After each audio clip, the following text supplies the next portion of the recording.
Ça s'en vient de plus en plus populaire parce que les gens commencent à avoir une plus grande conscience environnementale et de consommation locale. Vous permettez vraiment de réduire vraiment votre impact, vous permettez de réduire vos déchets. Les gens souvent pensent que c'est malpropre, le vrac. Est-ce que le fait d'offrir des aliments dans un format nouveau va nous mettre plus à risque d'être malades? L'achat d'aliments en vrac est de plus en plus populaire. Les surfaces s'agrandissent, l'offre se diversifie, alors que 90 % des Canadiens veulent réduire leurs emballages alimentaires. Les clients viennent avec leur contenant, mais sinon, ça se passe avec des cuillères ou des spatules. C'est pas un remplissage qui est 100 % sans dégâts. Intéressant du point de vue environnemental, mais le phénomène amène aussi son lot de questionnements concernant la salubrité des aliments. Les gens souvent pensent que c'est malpropre, le vrac, que tout se mélange ensemble, que la qualité des produits n'est pas là. Mais en fait, c'est complètement faux. C'est vraiment notre responsabilité à nous, les épiciers, de s'assurer que les aliments soient de qualité, de un, mais aussi d'éduquer les gens et de les amener à bien se servir dans le vrac. Si tout le monde respecte ça, il n'y en a pas de problème. Selon le ministère de l'Agriculture, des Pêcheries et de l'Alimentation du Québec, les épiciers sont en effet responsables de la salubrité des aliments. La loi sur les produits alimentaires encadre la pratique. En plus d'informer les clients, il faut parfois les suivre pas à pas. Il y a beaucoup de règles à suivre. On ne sait pas où sont les outils, quels sont les outils. Il y a tellement de produits qu'on ne sait pas par où commencer non plus. Donc, c'est pour ça qu'on est là pour éduquer les clients. Règle numéro 1, la propreté de nos contenants.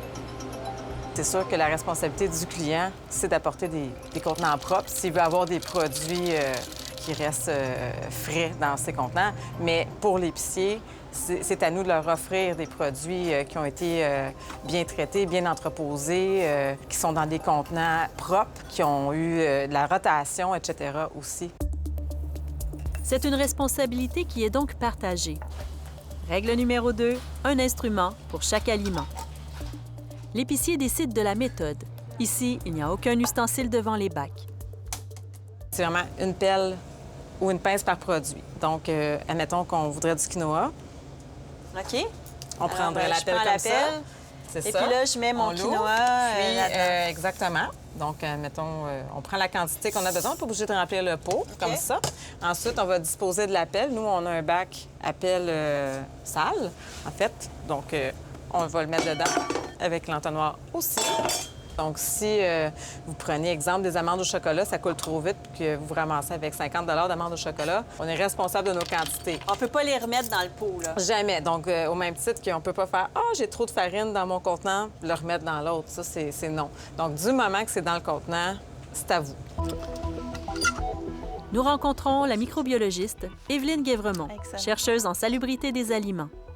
Je vous dirais qu'en ce moment, il n'y a aucune évidence scientifique qui nous permet de croire qu'on serait plus à risque de tomber malade en consommant des aliments qu'on aurait achetés en vrac, comparativement à des aliments qu'on aurait achetés dans un emballage fourni par la compagnie. Donc, il n'y a pas de raison de s'alarmer qu'on va être plus malade. La seule chose, c'est qu'il faut s'assurer de bien manipuler ces aliments-là et de respecter les bonnes pratiques. Au fond, à droite, il y a un lavabo et des guenilles. Ça arrive souvent, ce genre de choses-là? Oui, c'est pour ça qu'on aime être présent quand il y a du remplissage. C'est pour ça aussi qu'on a des bacs pour recueillir les dégâts, les guenilles, le lavabo pour pouvoir nettoyer les contenants des clients ou les bouteilles. On leur donne des balises plus strictes pour s'assurer qu'il y ait le moins de contamination croisée possible. On parle souvent de la contamination croisée. Les aliments frais sont par nature plus contaminés que des aliments plus secs. Donc, si on mettait en contact des aliments secs avec des aliments frais, on pourrait à ce moment-là contaminer nos aliments secs. Pour limiter davantage la contamination croisée, l'épicier peut décider de remplir pour vous les bocaux, comme pour le beurre de noix. Pourquoi? Parce que c'est vraiment question hygiénique, manipulation, tout ça. Tu sais, un beurre de noix, il faut que ça soit bien brassé, puis là, il faut prendre une cuillère. Il y a une façon de faire pour pas contaminer le reste. Ou encore la mayonnaise, qui est plus fragile à la contamination. Donc, on veut avoir un contrôle parfait au niveau de l'hygiène de l'outil avec lequel il va être servi, de la surface sur laquelle il va être servi. D'autres font même tout le remplissage pour vous, comme ici, chez Boco Boco. C'est le principe de la consigne.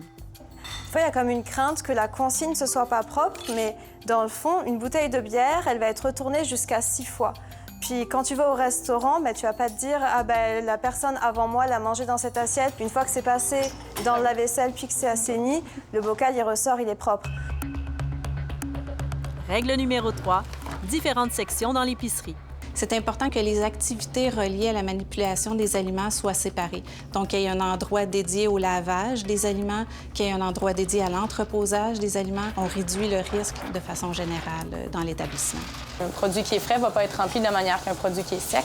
Peut-être pas sur les mêmes zones non plus, avec les mêmes outils. On va avoir le lait et le yogourt qui vont être dans la même section, le ménager dans une section, l'hygiène dans une section, les fruits séchés ensemble, les noix ensemble. C'est pour faciliter finalement le voyage dans la boutique, si vous voulez. La dernière règle, poser des questions. Pour s'assurer des bonnes pratiques en place dans l'établissement et pour établir la confiance en son épicier.